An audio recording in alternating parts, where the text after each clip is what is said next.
जय हिंद साथियों।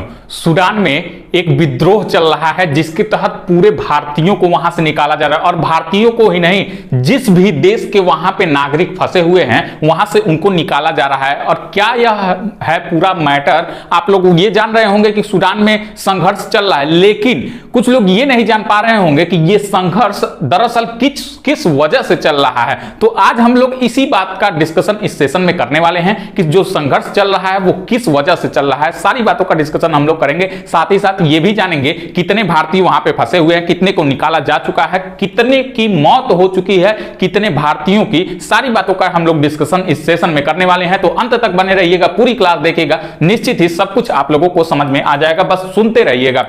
अगर हम बात करते हैं सूडान की, तो सूडान की राजधानी है खार्तूम और सूडान दक्षिण अफ्रीका के तीसरा सबसे बड़ा देश है। सूडान, वहां से भारतीयों को निकालने के लिए, सबसे पहले भारतीयों को निकालने के लिए ऑपरेशन कावेरी शुरू किया गया है। जब भी कहीं किसी देश में हिंसा होती है और वहां पे फंसे नागरिक, फंसे भारतीय को निकालना रहता है तो भारत अलग अलग ऑपरेशन चलाता है। जैसे कि यूक्रेन में हुआ था तो ऑपरेशन गंगा चलाया गया था, अफगानिस्तान में हुआ था तो ऑपरेशन देवी शक्ति चलाया गया था, अब सूडान में हुआ है तो ऑपरेशन कावेरी चलाया जा रहा है। ऑपरेशन कावेरी के तहत सूडान पोर्ट से आईएनएस सुमेधा से पोर्ट जेद्दा, सऊदी अरब का एक पोर्ट है जेद्दा, वहां सूडान से जेद्दा पोर्ट पे भारतीयों को लाया गया और वहां से भारत लाया गया। क्यों पोर्ट से लाया गया है, सारी बातों का डिस्कशन हम लोग इस सेशन में करने वाले हैं, लेकिन पोर्ट से क्यों लाया गया उसका हम लोग डिस्कशन बाद में करेंगे, लेकिन अंत तक बने रहिएगा। अभी तक कुल वहां से भारतीयों को, कितने भारतीयों को लाया जा चुका है, तो लगभग 278 भारतीयों को लाया जा चुका है और लगभग पूरे 3000 भारतीय वहां पे फंसे हुए हैं। और अगर हम बात करें पिछले 150 सालों से अधिक से, मतलब भारतीय वहां पे कितने रह रहे हैं, तो लगभग 1200 के करीब ऐसे भारतीय हैं जो 150 साल से अधिक हो गया वहीं पे रहते हैं, वहीं की नागरिकता प्राप्त कर लिए हैं। और इस हिंसा में जो विद्रोह हो रहा है उसमें कुल कितने की मौत हुई है, तो 427 प्लस लोगों की इसमें मौत हो चुकी है अभी तक, जब तक मैं वीडियो बना रहा हूं अब तक का मैं डाटा आप लोगों के सामने रख रहा हूं। और 3700 प्लस वहां पे घायल हुए हैं।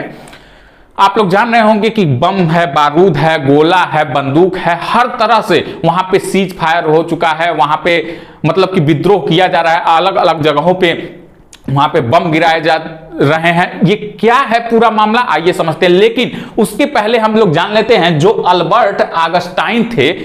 अल्बर्ट आगस्टाइन ये 48 वर्ष के थे और ये केरल के रहने वाले थे। इनकी गोली लगने से वहां पे मृत्यु हो गई, ये विद्रोह में गोली लगने से इनकी मृत्यु हुई है।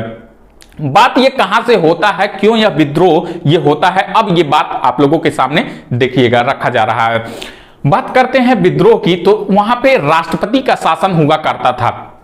राष्ट्रपति कौन थे, उमर अल बशीर, ये राष्ट्रपति थे उमर अल बशीर। और ये कब से थे, 1993 से लेकर के अभी 2019 तक ये वहां पे राष्ट्रपति थे। जैसे चीन में शी जिनपिंग, रूस में पुतिन और नॉर्थ कोरिया में चिंगमिंग हुंग, जो आप जानते हैं वो जो सबसे बड़ा डॉन है वो, जैसे वहां पे इन सभी का शासन इतने वर्षों से चला आ रहा है, वैसे ही राष्ट्रपति उमर अल बशीर का सूडान में शासन चला आ रहा था। और जब ये इतने वर्षों से वहां पे शासन कर रहे थे तो वो जनता पे इतना जुल्म करते थे, इतना प्रताड़ित करते थे जनता पे कि जनता वहां की तंग आ गई। और इसी तंगी के चलते वहां की जनता ने विद्रोह किया। अप्रैल 2019 में वहां की जनता ने विद्रोह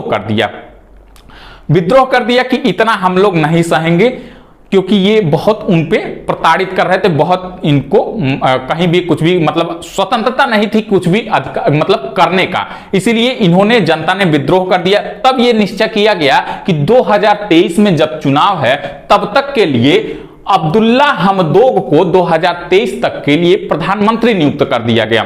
बात को समझने की कोशिश करिएगा। 2019 में ये तख्ता पलट हुआ, जनता के द्वारा ये तख्ता पलट हुआ। 2023 में चुनाव होने थे, तब तक के लिए अब्दुल्ला हमदोग को 2023 तक के लिए प्रधानमंत्री नियुक्त कर दिया गया, वैसे ही बिना चुनाव के।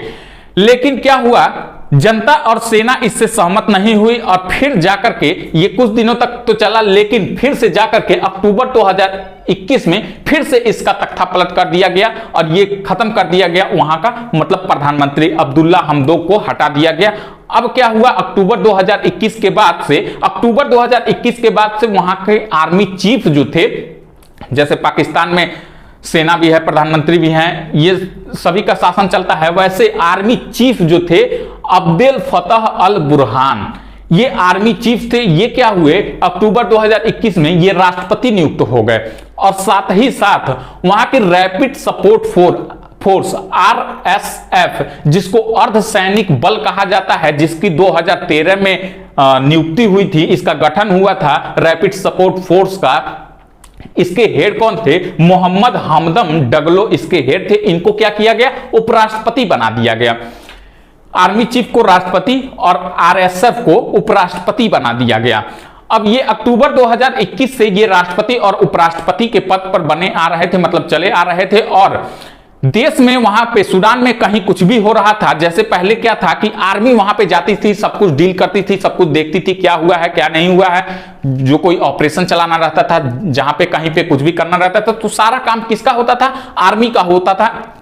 लेकिन अब रैपिड सपोर्ट फोर्स, उसको भी वहां पे क्या किया गया, तैनात किया जाने लगा। वहां पे कहीं कोई घटना हो रही है तो आर्मी के साथ साथ इस अर्धसैनिक बल को, जैसा कि इसके नाम से स्पष्ट है, आधा सैनिकों का बल, अर्धसैनिक बल इसको कहा गया है, तो अर्धसैनिक बल की भी वहां पे मतलब की तैनाती होने लगी। कहीं पे कोई घटना हो रहा है तो आर्मी के साथ साथ वहां पे भी इसकी तैनाती होने लगी। तो अब मोहम्मद हमदम डगलो को यह लगा कि हमको अभी अर्धसैनिक बल का दर्जा दिया गया है, क्यों ना हम इसे पूरा सैनिक बल का दर्जा, जैसे कि आर्मी है वैसे ही हम लोगों को, क्यों ना हम लोगों को बराबर कर दिया जाए। इसी के लिए यह विवाद पूरा हुआ है और इसी के लिए अब ये कह रहे हैं, अब्देल फतह अल बुरहान जी कह रहे हैं, जो कि राष्ट्रपति वहां के हैं, ये कह रहे हैं कि इसको अभी तत्काल प्रभाव से लागू नहीं किया जाएगा। लेकिन मोहम्मद हमदम डगलो कह रहे हैं कि नहीं, इसको अभी तत्काल प्रभाव से लागू किया जाए, हमको भी पूरा अधिकार दिया जाए, आर्मी के बराबर हमको पूरा अधिकार दिया जाए। लेकिन अब्देल फतह अल बुरहान कह रहे हैं कि सेना में शामिल नहीं किया जाएगा, मतलब उसको अधिकार नहीं दिया जाएगा। मामला इसी का है। अब क्या हुआ है, अर्धसैनिक बल यानी RSF और आर्मी में ये मतभेद हो गया है और इसी के चलते वहां पे दंगा फसाद विद्रोह वहां पे हो रहा है। अब हम बात करते हैं कि क्यों सूडान पोर्ट से भारतीयों को या फिर किसी भी मतलब नागरिकों को, किसी देश के नागरिकों को निकाला जा रहा है, क्यों एयरपोर्ट से नहीं निकाला जा रहा है। तो इन लोगों के विद्रोह के चलते ये लोग क्या किए हैं, मेन एयरपोर्ट पे, जो इंटरनेशनल एयरपोर्ट है, वहां पे अपना वर्चस्व जमा लिए हैं, वहां पे अपना अधिकार जमा लिए हैं, कब्जा कर लिए हैं। इसीलिए वहां पे आम आदमियों को जाने की अनुमति नहीं है। इसीलिए ये क्या किया गया है, सूडान पोर्ट से भारतीयों को निकाला गया है। 5 भारतीय पहले ही रूस के मतलब कि जहाज से वापस आ गए थे, लेकिन अभी 273 प्लस भारतीयों को निकाला गया है। INS सुमेधा वहां का जहाज है, जिसके तहत सूडान पोर्ट से जेद्दा पोर्ट पे ले जाया गया है। सऊदी अरब का एक पोर्ट है जेद्दा पोर्ट, जो कि जैसा कि आप लोग भारत और श्रीलंका की स्थिति देखते हैं, भारत और श्रीलंका की, तो उतना ही करीब, थोड़ा सा और मान लीजिए 50-100 किलोमीटर और मान लीजिए, इतना ही दूरी है सूडान पोर्ट और जेद्दा पोर्ट की। तो वहां से INS सुमेधा के जरिए इसको निकाला गया है, वहां पे जेद्दा पोर्ट पे लाया गया है और वहां से ला करके फिर भारत उनको लाया गया है। जब सऊदी अरब पे लाया गया जेद्दा पोर्ट पे, तो S जयशंकर ने सऊदी अरब के राष्ट्राध्यक्ष साथ ही साथ वहां के बड़े अधिकारियों से उनको धन्यवाद कहा है, स्पेशली धन्यवाद कहा है, ट्वीट के तहत धन्यवाद कहा है कि भारत की मदद करने के लिए आप सभी का धन्यवाद, जो कि आप लोग इसके तहत आगे आए। साथ ही साथ अन्य देशों के भी नागरिकों को वहीं से इसी के तहत निकाला जा रहा है, क्योंकि एयरपोर्ट पे तो इनका पूरा वर्चस्व हो गया है, अपना मतलब कि कब्जा जमाए रखे हैं, इसीलिए वहां से कोई किसी का आना जाना तो है नहीं। तो ये थी पूरी कहानी कि क्यों यहाँ पे संघर्ष चल रहा है, कहां से यह विवाद उत्पन्न हुआ था और कहां आके संघर्ष मतलब कि और ज्यादा बढ़ गया। ये पूरी कहानी है इसकी, आई होप। लेकिन एक बात और, अभी भी आपके अगर दोस्त नाथ रिश्तेदार वहां पे फंसे हुए हैं, तो एक नंबर यहां पे दिया गया है, आप लोगों को स्क्रीन पे दिख रहा होगा। इस नंबर पे आप लोग कांटेक्ट कर सकते हैं, ये टोल फ्री नंबर है और वहां की जनता इस नंबर पे कांटेक्ट करके भारत के साथ, भारत एम्बेसी के साथ, भारत के विदेश मंत्रालय के साथ कांटेक्ट करके वहां से बात कर सकती है और अपनी परेशानियों को बता सकती है। वहां से आने में उसकी पूरी मदद की जाएगी। इस नंबर पे कांटेक्ट कर लीजिएगा।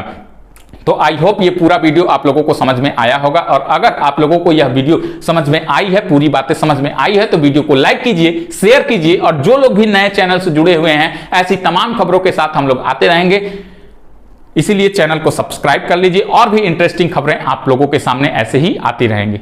धन्यवाद साथियों।